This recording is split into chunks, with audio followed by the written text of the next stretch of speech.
a me levar a pensar com os irmãos hoje sobre Cristo, a imagem do Deus invisível. Esse seria o nosso tema, mas nosso subtítulo, eu vou trazer uma pergunta para os irmãos: é possível conhecer, cultuar, servir, agradar a Deus sem a revelação de Jesus Cristo? De cara, a Bíblia ela é clara e ela diz que não é possível. O texto que nós lemos, ele vai falar sobre a excelência da pessoa de Cristo. Então esse texto lido está falando da excelência da pessoa de Cristo. E de cara, todos nós, como seres humanos, nós somos levados a nos identificar como filho de Deus. Todas as pessoas se identificam como filhos de Deus. Esse é o desejo de todo homem. O problema é que esse desejo, ele é resultado da culpa universal gerada pela desobediência de Adão. Essa desobediência, chamada pecado, ela criou uma barreira e ela gera um distanciamento entre Deus e o homem. E essa carência, essa necessidade do homem, no fundo, faz com que ele deseje ter qualquer tipo de relacionamento com o sagrado. O primeiro homem, Adão, ao seguir a sua vontade pessoal, ele colocou-se em oposição a Deus. Então Deus tem uma vontade andando de um lado e Adão do outro. Houve uma quebra na relação entre Criador e criatura, houve uma ruptura nesse relacionamento. E a humanidade, ela foi gerada em oposição ao Criador, alheia à sua vontade, resultado de uma inimizade que foi gerada lá no Éden, por meio da desobediência de Adão. O erro de Adão, que a Bíblia determina como pecado, e todos nós conhecemos assim como pecado, ele impossibilitou o homem de conhecer profundamente a Deus. Esse relacionamento foi quebrado, o homem foi expulso do paraíso, e a partir daí ele começa a viver sozinho na terra, praticamente voltado para as suas próprias ideias e convicções. Então esse erro de Adão, denominado pecado, ele inutilizou o homem para que o homem pudesse ir até Deus. O homem não tem mais o chamado livre-arbítrio para poder desejar ser filho de Deus, desejar ter algum tipo de relacionamento com Deus, uma vez que o seu arbítrio foi escravizado pelo pecado. Jesus deixa isso bem claro em João no capítulo 8, quando ele diz que aquele que comete pecado, ele é escravo do pecado. Então o ser humano herdou de Adão essa natureza pecaminosa, recebeu de Adão esse arbítrio já escravizado ao pecado. Diante disso, para chamar a atenção da humanidade, Deus divide os seres humanos em dois grupos. Preste bem atenção. O primeiro grupo, ele é denominado de homem natural. Quem é o homem natural? O homem natural é aquele que herdou a natureza caída de Adão, que vive a vida de acordo com as suas ideias e de acordo com os seus conceitos sobre Deus. O Novo Testamento diz que esse homem, por decreto divino, ele já nasceu sentenciado, condenado ao inferno, já nasceu espiritualmente morto, impossibilitado de servir a Deus, de ir até Deus por sua própria força e vontade. Esse ser humano, ele passa a viver alheio às coisas de Deus, caminhando totalmente numa via contrária àquilo que Deus apresenta com relação à sua vontade. O segundo tipo de homem que habita este mundo é aquele que a Bíblia denomina de homem espiritual. Esse homem espiritual, ele recebeu uma revelação direta de Jesus Cristo. Ele foi tornado filho de Deus porque ele nasceu de novo. João no capítulo 12 vai deixar isso bem, no capítulo 1, no verso 12, ele deixa isso bem claro: mas a todos quantos receberam, deu-lhes o poder de serem feitos o quê? Filhos de Deus. Quando Jesus comissiona os discípulos a pregar o Evangelho, ele diz que os 12 estavam responsáveis de pregar o Evangelho a toda criatura. Então, bem claro, o homem natural, ele, ao receber essa natureza caída de Adão, ele se torna um pecador, ele se torna um homem naturalmente morto nos seus delitos e pecados. Segundo homem, ele recebe uma revelação de Jesus Cristo, o Espírito Santo opera o novo nascimento nele e tudo muda na sua vida. E isso nos leva então a uma pergunta: que tipo de revelação é essa que faz o homem natural se tornar filho de Deus? Ou seja, para melhor entendimento nosso, todos nós nascemos como homens naturais, criaturas de Deus. Todos nós nascemos corrompidos pelo pecado de Adão. E aí surge essa pergunta: então o que foi que nos fez filhos? O que nos tornou diferente dos demais? Claro que essa é a revelação especial. Agora, também olhando para a Bíblia, você vai entender que existe uma revelação geral e uma revelação especial. A revelação geral apresenta um conhecimento básico acerca de Deus. Esse conhecimento ele é superficial, ele não é aprofundado, ele é superficial. E ele pode ser visto através da criação, através da natureza. Vocês lembram que diz o salmista? Os céus proclamam a glória de Deus. Então a criação revela a pessoa de Deus, a natureza revela a pessoa de Deus, e também a consciência humana revela ao ser humano a existência de um Deus. Todo ser humano tem essa necessidade do relacionamento com o sagrado. Em Isaías 44 é um texto que eu gosto muito, porque o profeta vai falar acerca desse homem natural, morto em delitos e pecados, que tem a necessidade de se relacionar com o sagrado, mas como ele não tem os recursos em si mesmo para poder chegar até Deus, ele tenta de alguma forma criar uma maneira de chegar até Deus. Aí Isaías vai falar acerca da loucura da idolatria. O que Isaías diz? Isaías que o homem diz que esse homem natural que está tentando se aproximar de Deus, ele vai na mata, ele derruba a mata, com parte da madeira ele faz a sua casa, depois ele separa outra parte da madeira, ele faz o fogo, ele faz a sua alimentação, e um pedaço de madeira que sobra lá, ele forja, ele faz uma espécie de ídolo, se curva diante dele e diz: tu és o meu Deus. Ou seja, esse homem natural que recebe essa revelação parcial e impossibilitado de ir até Deus pelo Espírito, por causa do pecado de Adão, ele tenta de alguma forma, ele tenta pelos seus próprios meios chegar até Deus, ele tenta se relacionar com o sagrado, e ele o faz de forma errada, ele faz por meio de ídolos. Enquanto que a Bíblia vai dizer que só existe um mediador entre Deus e os homens, que é quem? Que é Cristo. Então, essa revelação geral, ela também pode ser entendida pelo ser humano através de alguns atributos que Deus apresenta a esse homem. A teologia chama isso de atributos comunicáveis. Ou seja, esses atributos, eles são características pessoais de Deus e que Deus compartilha com os seres humanos. Ou seja, ser humano, criado à imagem semelhante de Deus, ele também compartilha de alguns atributos que Deus tem. Por exemplo, amor. Deus é capaz do amor, o ser humano também é capaz do amor. Deus é bom, o ser humano também é capaz da bondade. Deus é um ser compassivo, nele há toda compaixão, o ser humano também é capaz da compaixão, é capaz da misericórdia, o ser humano é capaz da justiça humana. Então esses atributos são atributos comunicáveis, e que faz com que o ser humano entenda que isso não vem dele, que vem do sagrado, que vem de cima. Então Deus se revela pela natureza, Deus se revela na consciência humana, e essa é chamada de revelação geral. Mas há uma segunda revelação que a Bíblia nos mostra, que ela é muito maior e muito mais profunda do que a primeira, que é a revelação especial. Essa revelação especial inclui Jesus Cristo, o Espírito Santo e a Bíblia como palavra de Deus, que nós denominamos de Escrituras Sagradas. A revelação especial, ela está centrada principalmente na pessoa de Jesus. Ele é a completa revelação da pessoa de Deus.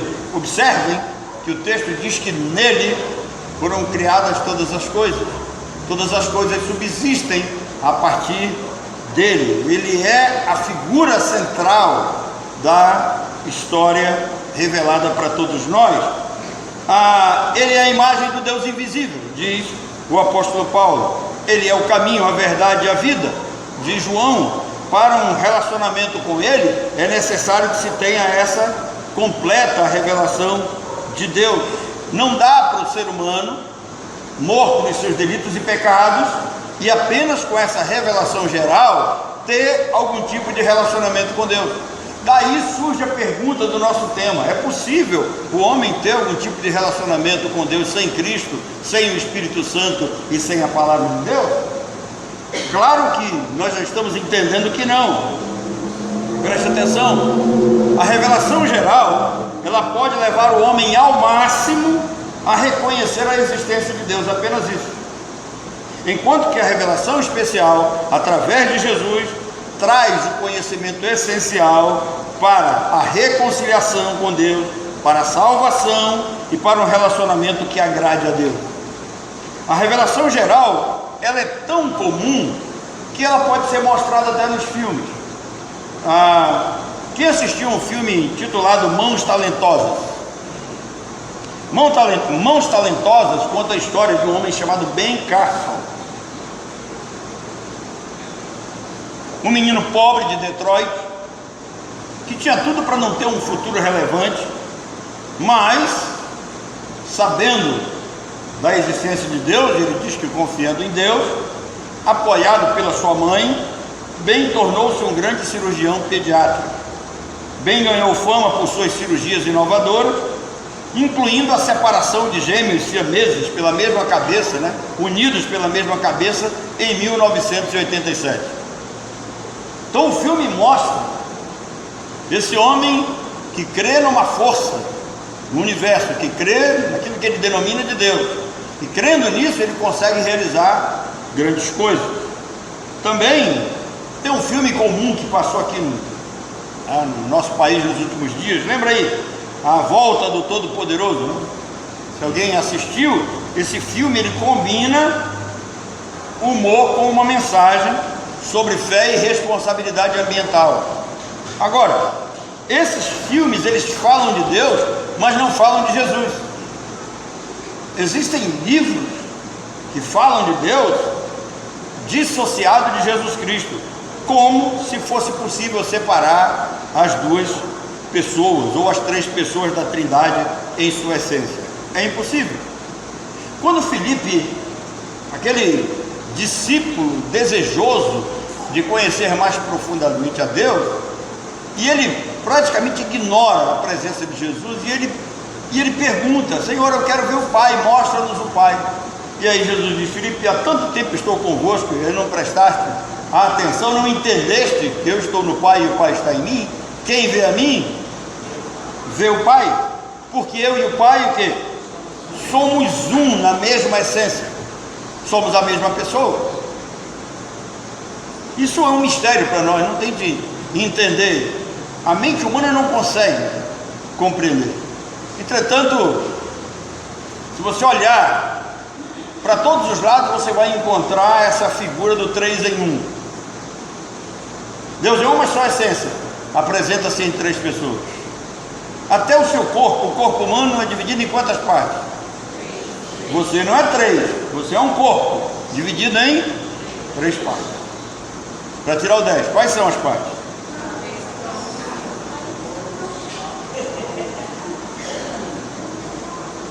Cabeça, tronco e membro, tá?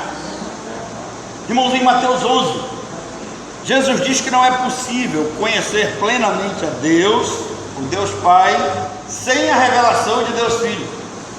Não tem como. O conhecimento mais profundo de Deus só é possível em Cristo.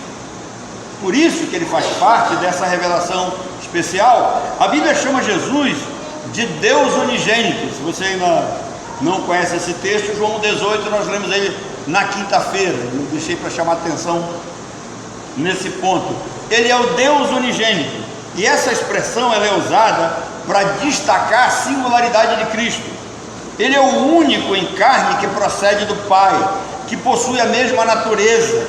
Ele é Deus encarnado que habitou entre nós. Jesus, ele é o gerente da graça salvífica. Entenda isso. O que significa ser o gerente da graça que salva? É Cristo quem a comunica, é Cristo quem a administra, é Cristo quem controla todos os recursos para que o escolhido chegue à salvação. Então, Deus não só nos escolheu antes da fundação do mundo, Deus preparou todos os detalhes para que na data marcada nós chegássemos ao pleno conhecimento da verdade. E em João, no capítulo 5, verso 21, Jesus diz algo muito forte: assim como o Pai ressuscita e dá vida aos mortos, assim também o Filho dá a vida eterna àqueles a quem Ele quer. Essa revelação especial, ela está condicionada a Cristo. Ele a revela para quem quer. Então, se hoje você é um cristão verdadeiro, você foi um privilegiado. Agradeça a Deus todos os dias, porque Jesus se revelou a você. Em Mateus 11, 27, diz que essa revelação, ela é livre e soberana da parte de Cristo. Ele se revela para quem Ele quer. Enquanto a revelação geral não produz pecado, o apóstolo Paulo vai dizer para nós que em Romanos 9,16, que a salvação ela não depende das pessoas que querem, das pessoas que estejam correndo atrás.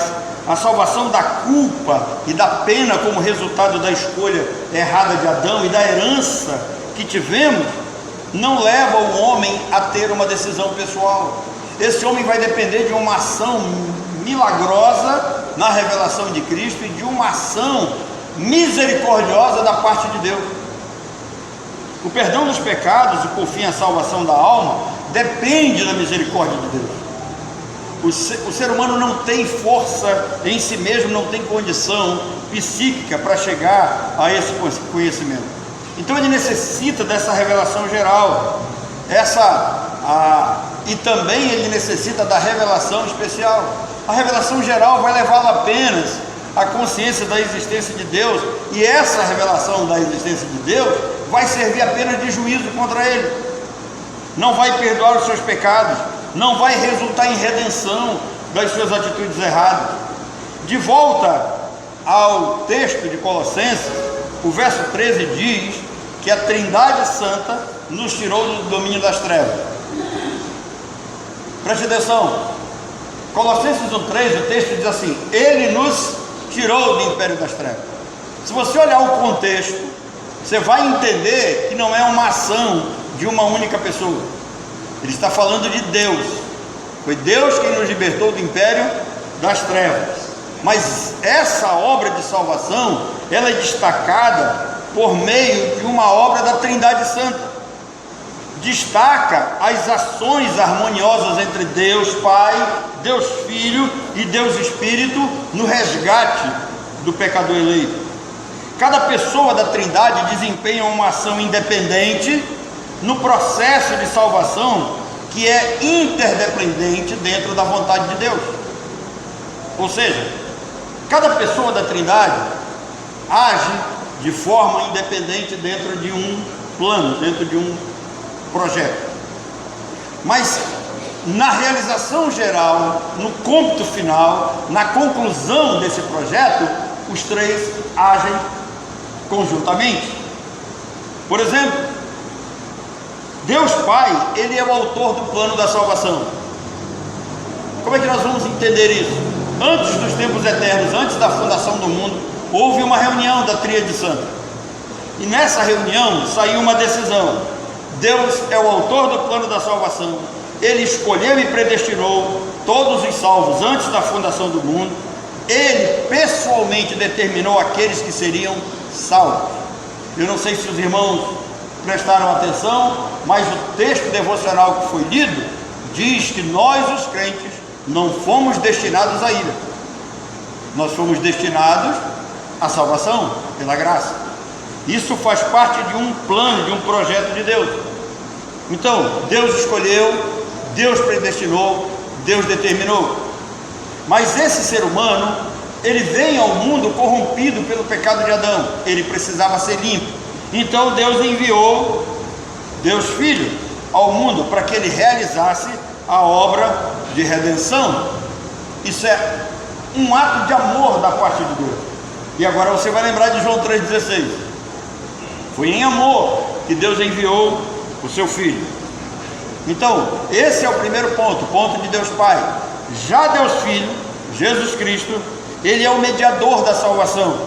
Ele encarnou, ele viveu uma vida sem pecado, ele foi à cruz, ele morreu pelos eleitos, ele tomou o lugar dos escolhidos na cruz, e ele ressuscitou, garantindo a vitória sobre a morte, sobre o pecado, e ressuscitou para nossa justificação.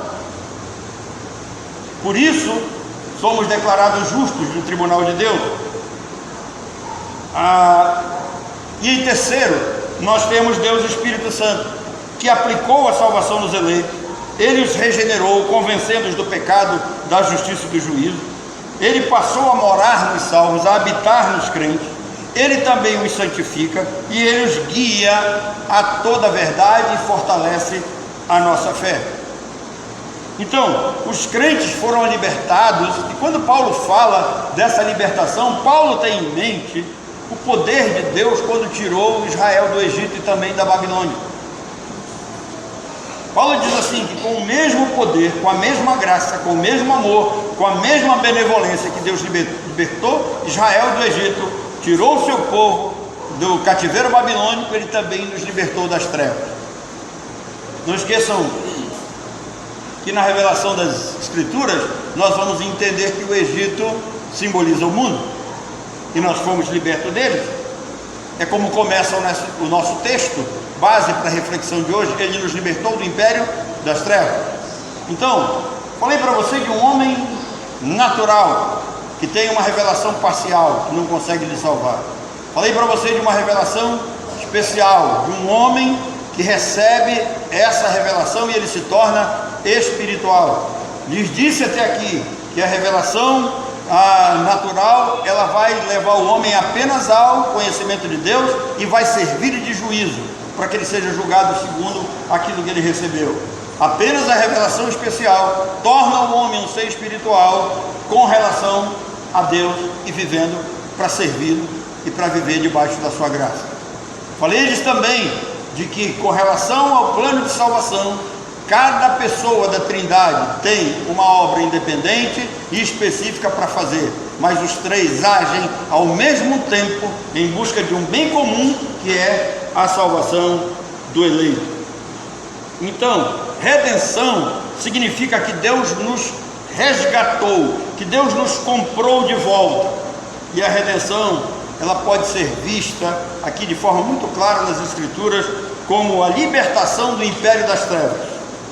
A redenção implica ser liberto do poder do diabo, da carne e do mundo e das consequências do pecado aos quais os homens serão julgados.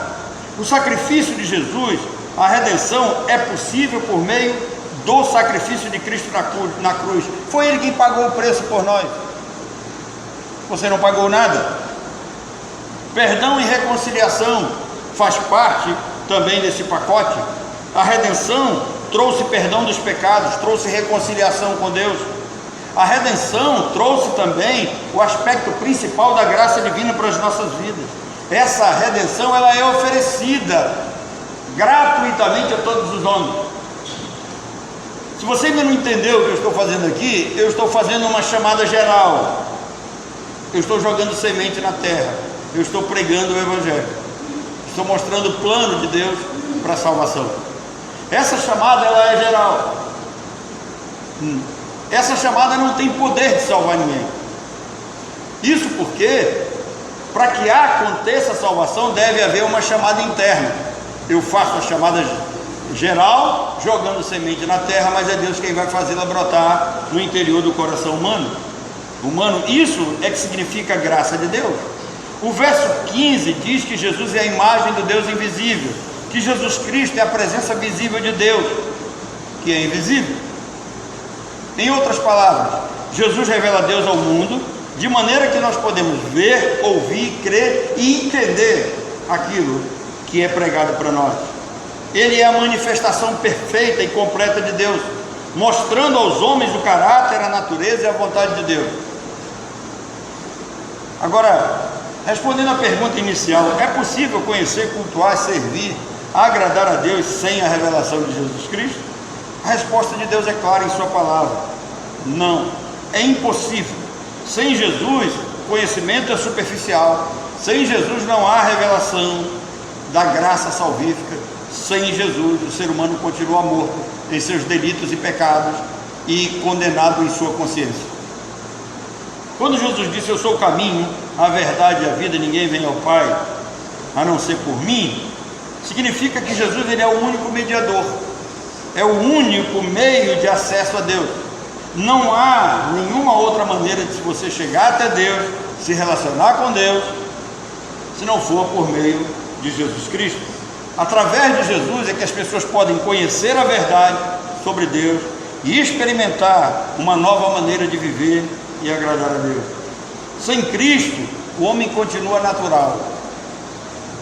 Sem Cristo, ele vive de acordo com os seus instintos, de acordo com os seus desejos carnais, sem levar em consideração os princípios e valores espirituais.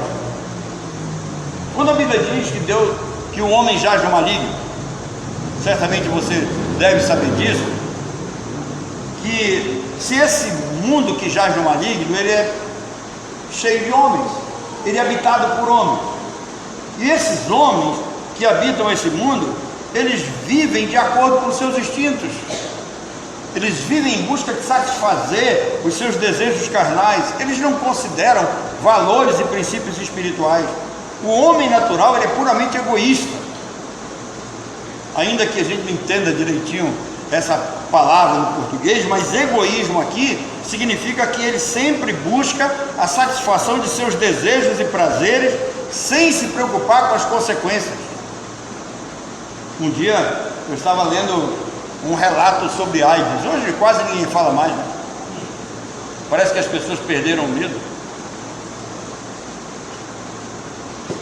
Mas nesse relato havia uma pesquisa e foi feita uma entrevista, e perguntaram dos homens que, se eles soubessem que a sua companheira, a sua parceira estivesse com AIDS, se ele tivesse um encontro e a mulher estivesse com AIDS, se ele encararia esse encontro sem se proteger. E ele disse que encararia. Quase 70% dos homens foram categóricos em afirmar que, mesmo sabendo que a mulher estivesse contaminada, ele, mesmo assim, faria sexo sem se prevenir.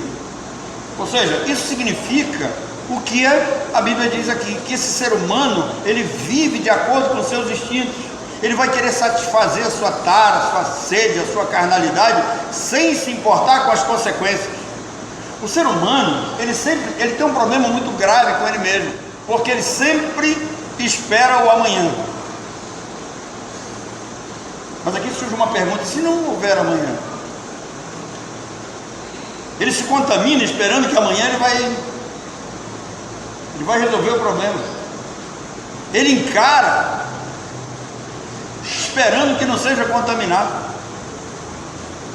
Um dos homens que mais me chamou a atenção com uma bola de basquete na mão, chamava-se Magic Johnson, aliás, grande rival, né, do Michael Jordan. E o Mágico Johnson um dia foi diagnosticado com o vírus HIV, e perguntaram dele: como que você, uma celebridade com todo o conhecimento que você tem, como você se deixou contaminar? Ele disse: eu achava que não aconteceria comigo. Seres humanos são assim, eles sempre acham que não vão acontecer com eles, eles sempre acham que Deus ama todas as pessoas, eles sempre acham que o pecado não os condena, eles sempre acham que eles vão no final alcançar a misericórdia de Deus, eles sempre acham que no final eles vão dar um jeitinho. Entretanto, não é assim. Esse homem, ele é um pecador por natureza, e ele de maneira nenhuma deseja ter nenhum tipo de relacionamento com Deus. Ele é incapaz de buscar, de se envolver, de desejar e de compreender as coisas espirituais. porque as coisas espirituais para ele, segundo a Bíblia, parecem loucura. Igreja, comunhão com Deus, vida religiosa, não fazem o menor sentido para a maioria dos seres humanos. Ele é um pecador, condenado, vivendo, escravizado pelos seus instintos. Ele herdou essa condição de Adão. O homem natural vive separado de Deus e precisa de redenção, urgentemente.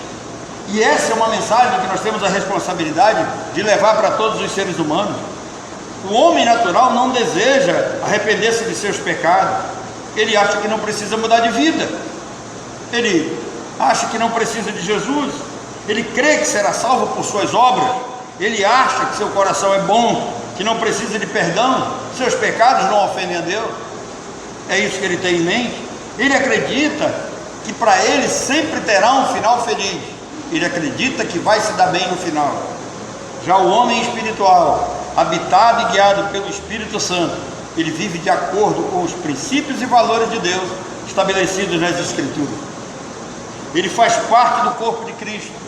Ele é crente na palavra, no sentido mais comum da palavra. Ele possui discernimento espiritual. Ele vigia. Ele sabe que a carne é fraca. Ele tem a capacidade de discernir as coisas espirituais. Ele tem a capacidade de entender a palavra de Deus por causa da ação do Espírito Santo, coisas que o homem natural não consegue compreender, ele não deseja, ele não as busca. O homem espiritual estuda, pratica os ensinamentos, os preceitos da lei de Deus revelados na palavra. Ele conhece os ensinamentos bíblicos, que sabe que vem de Deus e se esforça para no fim praticá-los diariamente. O homem natural, ele possui sabedoria e entendimento. Ele deseja ser cheio do conhecimento de Deus, das Escrituras e da vontade do Senhor. Pense nisso. Se você quiser fazer uma diferença sobre essa questão do homem natural e do homem espiritual, esse é o ponto central que divide todos eles. O homem espiritual, ele tem sede de Deus, ele tem vontade de conhecer Deus, sua graça, sua palavra. Ele tem sede de sabedoria e de entendimento espiritual. Ele se alimenta da palavra de Deus diariamente. Ele tem o objetivo de crescer espiritualmente. O homem espiritual, ele é humilde. Ele não se orgulha do que é, nem do que faz. Ele reconhece que tudo que ele é e tudo que ele tem vem de Deus. Ele reconhece a sua total dependência de Deus. Ele sabe que nele não há forças pessoais para que ele consiga resolver tudo sozinho. Então ele depende de Deus.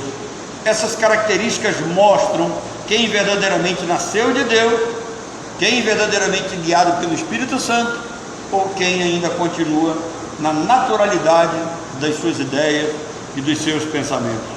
O homem espiritual, ele procura viver sempre alinhado com Deus, refletindo o caráter de Cristo. Quando Paulo diz assim: sede meus imitadores, como eu sou de Cristo, o homem espiritual, ele procura conhecer esse caráter, procura se alinhar a ele e andar de acordo com essa revelação de Jesus Cristo. O homem espiritual, na verdade, ele é um talmidim, ele anda nos passos do seu Senhor. Queridos, que Deus nos abençoe. E nesse segundo domingo do mês, pensando em missões, seja essa a palavra que você deva levar. Faça uma diferença entre o homem natural e o homem espiritual. Mostre que há uma revelação natural e há uma revelação especial. Mostre que a salvação só é possível por meio dessa revelação especial que é centrada na pessoa de Cristo.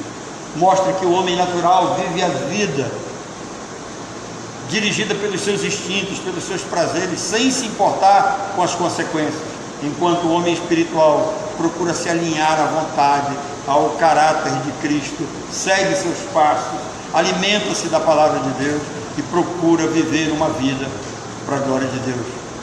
Se você ainda não tem certeza da sua salvação e ainda não conhece toda essa gama de ensino, todo esse arcabouço de ensino que vem das Escrituras, eu aconselho você a curvar sua cabeça a buscar a Deus, abrir seu coração para Ele, dizer: Senhor, eu preciso fugir dos meus instintos, eu preciso ser livre dessa necessidade que eu tenho de satisfazer o meu próprio ego, de buscar sempre o meu próprio prazer.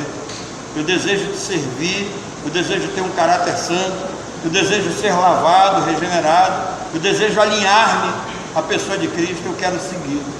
Faz isso na minha vida, te peço, faça isso em nome de Jesus. Que Deus nos abençoe.